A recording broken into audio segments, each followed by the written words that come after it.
el licenciado, Jorge Giacobbe. Jorge, ¿cómo estás? Buenas tardes. Héctor Díaz te habla acá de la radio del Obispado de Avellaneda, Lanús. ¿Qué tal, Héctor? ¿Cómo estás? Bien, gracias por estar, Por favor, un gusto hablar contigo. Los otros días hablábamos con tu viejo, un fenómeno, nos dejó a todos pensando, la verdad que, y bueno, esperemos que, yo creo que vos estás a la altura, por eso tu viejo te ha alargado y te ha dicho, dale, anda, a veces veo cómo te pelean en los programas de televisión y veo... No, lo corro de atrás al viejo, tengo mucho para aprender todavía. Che, Jorge, terminamos estas elecciones y bueno, ¿cómo ves ahora de acá a octubre? Va a ser, decinos vos lo que vos pensás y lo que vos creés y qué es lo que le conviene al país más que nada, ¿sí?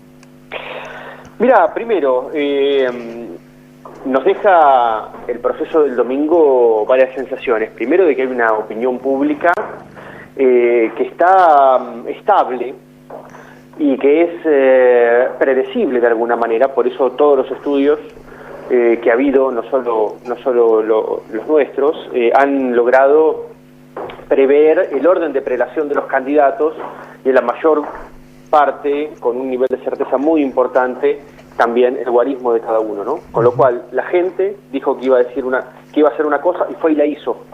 ¿Ok? Sí, sí. Pese a los bombazos de último momento, pese a los cajones de Herminio Iglesias, que en otro momento de la Argentina hubieran caído de otra manera porque la gente tenía otro nivel de alarmismo, quizás, ¿no? Me parece que esto retrata un poco cuál es el estado de adultez, de maduración de la sociedad argentina, porque me parece que los procesos políticos que vivimos tienen que ver más con esto que con las habilidades y las inhabilidades de los políticos para hacer cosas, ¿no? O para proponerle cosas a la gente. Después, en función de la suerte de ellos, me parece que todos tienen algo para festejar y todos tienen una pregunta para hacerse, ¿no? Y ha quedado en cada campamento una tensión. Me refiero a que el Frente para la Victoria ha logrado finalmente ganar la elección, que es la comprobación de que han podido unir varias fichitas que antes estaban divorciadas. Básicamente el electorado de Scioli y el electorado del kirchnerismo de paladar negro, que era el de Randazzo, que en marzo de este año en nuestras encuestas, por ejemplo, un tipo que quería votar a Randazzo en la PASO y Randazzo la perdía, en la general ni loco votaba Scioli. Hoy por hoy Scioli logró juntar esos pedacitos, eso fue y se comprobó en las urnas, que no es fácil, ahí hay un matrimonio por conveniencia que tiene una tensión hacia adentro que es importante, que en algún momento se va a desatar. ¿Cuál, por ejemplo? ¿Cuál? Uy, nosotros lo mismo. Bueno, Scioli Zanini. Scioli contra Zanini, Scioli contra el kirchnerismo. Claro. Ahora, mira, si Scioli ganara la presidencial, o si Macri ganara la presidencial, los dos suponen un tipo de conflicto diferente, ¿no? Ninguno de los dos es el paraíso, a mi comprender. Si Scioli gana la presidencial, lo que vamos a tener es un conflicto intrapoder. El sciolismo va a querer dominar el poder y el kirchnerismo va a querer dominar el poder. ¿Y cuál de los dos va a dominar? Adentro del partido, decís vos. Sí, hacia adentro del poder ya, no solo del partido, ¿no? Porque sí, estarían sentados. En la Argentina, hasta ahora, históricamente, siempre dominó el que tiene la chequera, y la chequera la va a tener Scioli. Por más que el kirchnerismo va a tener lo legislativo y va a tener muchos organismos del poder que son necesarios para el control de los engranajes, ¿no? Pero digo, si Néstor, con 22%, un tipo que venía de Santa Cruz, que es una provincia que tiene menos habitantes que el barrio de Liniers, se sentó y a fuerza de chequera se sacó a Duhalde de encima, y Duhalde se había sacado ya previamente a Menem de encima, entonces podríamos estimar que Scioli sacaría el kirchnerismo encima. ¿Ok? Es decir, una pelea intrapoder. ¿Quién domina a quién? ¿Quién domina al potro? Si el macrismo se sentara hoy por hoy como está puro, como están queriendo ir a todas las elecciones, lo que se sospecharía es un nivel de conflicto desde la frontera del PRO hacia afuera, porque lo que no participó del armado de las listas del PRO son todo el resto de las fuerzas vivas que hay en la Argentina, ¿no? Que sí están absorbidas por el Frente para la Victoria o mismo por el masismo, ¿no? Me refiero al sindicalismo, a las diferentes facciones del sindicalismo, ¿no? Y a todas los esquemas de poder que en la Argentina tienen un pedacito cada uno y que terminan influyendo. Pero digo, entonces, volviendo para atrás, el Frente para la Victoria logra consolidar ese voto, que la gente vaya y lo represente en la urna, pero no logran el 40% que los hubiera dejado tranquilo a ellos. Claro. El Frente Cambiemos logra 30%, que simbólicamente es muy importante. 29 hubiera sido muy diferente, hubiera caído muy diferente. logra 30%, pero también hacia adentro de Cambiemos la performance de Macri no fue la que ellos esperaban.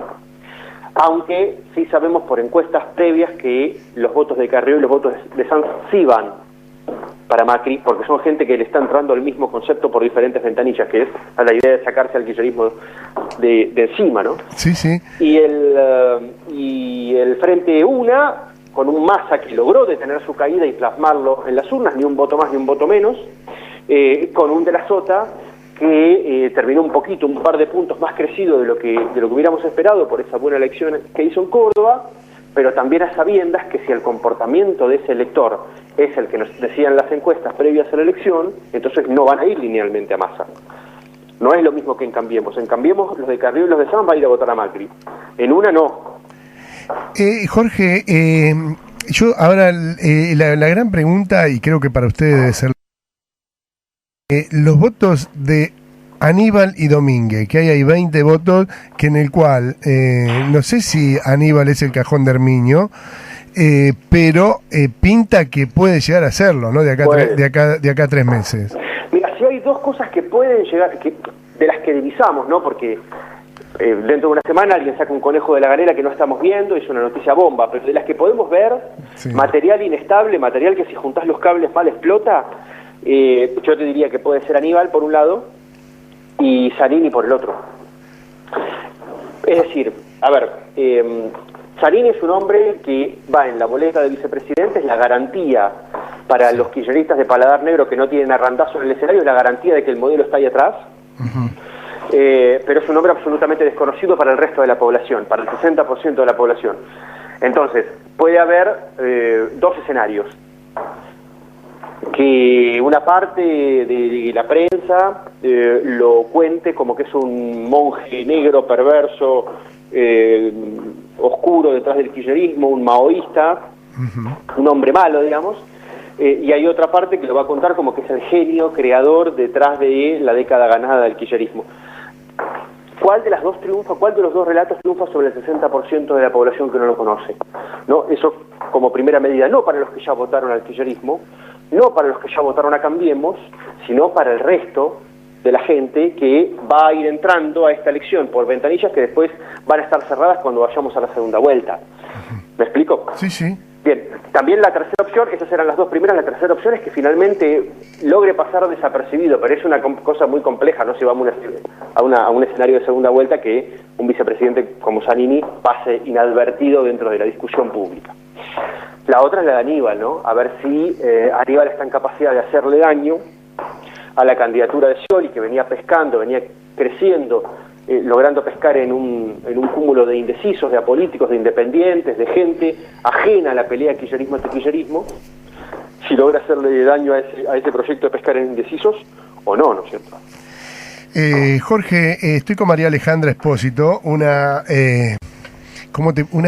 radical de la antigua, hoy cambiando a Cambiemos. Sí. Y está ansiosa porque fue fiscal de mesa y bueno, yo fui fiscal general y ella dice que fue la peor elección que ella vivió en la, bueno, pero que te lo cuente ella, te la presento, María Alejandra. Hola, ¿qué tal, Jorge? Buenas tardes. ¿Qué tal, Alejandra? ¿Cómo estás? Bien, querido, muy bien. Yo le estaba comentando a Héctor que realmente yo fiscalizo desde el año 83, yo fiscalizaba por la Unión Cívica Radical, pero que realmente esta ha sido la peor elección que yo pude fiscalizar, la peor de todo sentido. Un juego sucio, yo lo defino de esta manera. Y yo te quería preguntar, Jorge, desde tu análisis, ¿qué resultado pensás que va a surgir en el mes de octubre? Mira, primero, antes que eso, yo quiero acompañar tu comentario. Yo pasé el domingo circulando un montón de distritos del conurbano bonaerense, sí, del primer y del segundo cordón, porque en muchos de los lugares patrocinamos algunos candidatos para los cuales hacemos estrategia de campaña, sí, con lo cual estuve en escuelas, estuve en búnkers, suelo ser fiscal general para poder meterme, para verlo adentro, digamos. Para ver el movimiento, para ver el movimiento, claro. Desde siempre nosotros fuimos gente de ir al barro a ver cómo está la cosa, y lo que vi este domingo fue una cosa que yo no vi nunca en mi vida. No vi ¿Viste? nunca en mi vida. Un nivel de puñales increíbles, unas habilidades de los fiscales de mesa para chorearse una elección. Totalmente. Para un lado y para el otro, que es realmente, que está entre lo grotesco y lo genial, ¿no? Porque la verdad que hay triquiñuelas que realmente son de ilusionistas, ¿no? O de magos. De vagos. De magos y de vagos. Ujú. Sí, las dos cosas. Sí, sí. Exactamente lo mismo que vos. En La Plata, por ejemplo, estuve, fue una cosa increíble, pero sinceramente increíble. En Moreno, en Morón, en Merlo, en el norte de la provincia de Buenos Aires, son unas cosas increíbles. Me parece que el tránsito hacia octubre indicaría que los números de la elección y los números previos, o sea, de la encuesta previos a la elección, nos indicarían que vamos hacia un escenario donde la gente le quiere medir el aceite a Macri y a Scioli en todas las instancias que pueda, es decir, que los va a empujar a una segunda vuelta. Nosotros no vemos hoy que se pueda construir un escenario de triunfo en la primera vuelta para ninguno de los dos, ni que Scioli lo pueda hacer con los puntos que le faltan. ¿Por qué? Porque la laguna para pescar en indeciso ya está casi te diría agotada. Sí. Ni que haya un corrimiento terrible de una cantidad de puntos enormes de las terceras, cuartas, quintas, sextas opciones que se saquen a Macri de los 30 puntos y lo pongan en 45. Eso la verdad que no lo vemos, no hay forma de verlo. Ahora también hay que ver que los números de una elección pesan sobre la gente y hacen redefinir no solo a los que se quedaron sin opción, es decir, a aquellos que no rompieron el piso o que perdieron en sus internas, sino que hacen también redefinir la toma de decisiones para aquellos que sí votaron a un candidato que sí va a estar en la federal. ¿Por qué? Porque los individuos tomamos decisiones individuales, pero después las cotejamos con el entorno en el cual vivimos. Sí. Y nos influye el entorno. Y hay una gran porción de la población argentina que es absolutamente mayoritaria que no consume información política. Sí, que no lee los diarios, la parte política, que no lee las editoriales y que no consume encuestas, con lo cual fue a la elección sin saber exactamente qué iba a pasar o en el medio de un caos de información donde unos decían que iba a pasar una cosa, otros otra cosa. Bueno, bien, ahora sí todos consumen la información de lo que pasó, porque todos los ciudadanos se enteran de lo que pasa en la elección. Eso puede llegar a generar algunos cambios de comportamiento. Está bien, ¿eh? Qué buen análisis, sí. La verdad que es verdad. Excelente. No, es cierto, claro, hay que decirlo. ¿Qué tal? ¿Cómo estás? Te saluda Esteban. tal, ¿Vos Esteban? sentís que la elección está polarizada o sentís que Massa sigue adentro de la elección, por un lado? Y por otro lado, te quiero consultar que ambos, tanto Macri como Scioli, necesitan votos de otros partidos políticos, otros frentes. ¿Sentís que debe moderar la estrategia para llegar a esas personas, esos electores? Bueno, a ver, vamos por partes. La elección está polarizada. Nosotros, los encuestadores, los investigadores sociales, decimos que una elección está polarizada cuando dos personas suman más del 70% de los votos. En ese sentido, la elección sí está polarizada. Faltan 2 puntos, pero digo, sí está polarizada. Técnicamente está polarizada, pero yo creo que hay que considerar lo siguiente, que es que también está polarizada en términos simbólicos. Y digo en términos simbólicos porque lo que se ha conformado es un binomio, un par de opuestos, un yin y yang, donde uno de los candidatos significa una cosa y el otro significa lo contrario a ese y viceversa. Los historiadores tienen una teoría que llaman teoría de pares de opuestos, que utilizan para explicar la conformación de las identidades en las sociedades occidentales, desde Grecia hasta ahora. ¿No? Por ejemplo, Grecia se conformó como una sociedad no en función de las cosas que tenían en común, sino en función de lo que no eran lo bárbaro. Todo aquello que no era bárbaro entonces era griego. Y esta es la conformación de las identidades por oposición a otra cosa, la teoría de pares de opuestos. Entonces acá tenemos un yin y yang que va a ir hasta el final. Entonces la gente está viendo adentro del ring a 2 boxeadores, no a 3. A un boxeador y a otro boxeador, aunque a uno lo ve con más kilos y a otro lo ve con menos kilos, a los que está viendo es a 2. Entonces el problema de Massa ya no es tanto sus virtudes o sus desaciertos o la capacidad de su campaña o no, sino que no están abiertos los filtros atencionales de la gente para ver a un tercero. ¿Me explico? Entonces es difícil entrar en esta discusión. Sabíamos que Massa no iba a poder, se confirmó en esta elección y no va a poder a futuro, no lo veo. Es decir, alguno de los dos se tendría que eyectar Es decir, Scioli se tendría que caer por alguna razón, o Macri se tendría que caer por alguna razón para que Massa pueda colar ahí adentro. Esto también tiene que ver con cómo funciona el cerebro humano. Los seres humanos tendemos a simplificar los procesos de toma de decisiones que son complejos en función de buenos y malos, de me gusta, no me gusta, ¿no? De blancos y negros, porque si no, la cantidad de decisiones que tendrías que tomar por día se harían tan complejas que te agotaría la energía del cuerpo, ¿cierto? Sí, sí. Entonces esto ya está jugado. Excepto que haya un gran desastre, esto está jugado entre dos personas.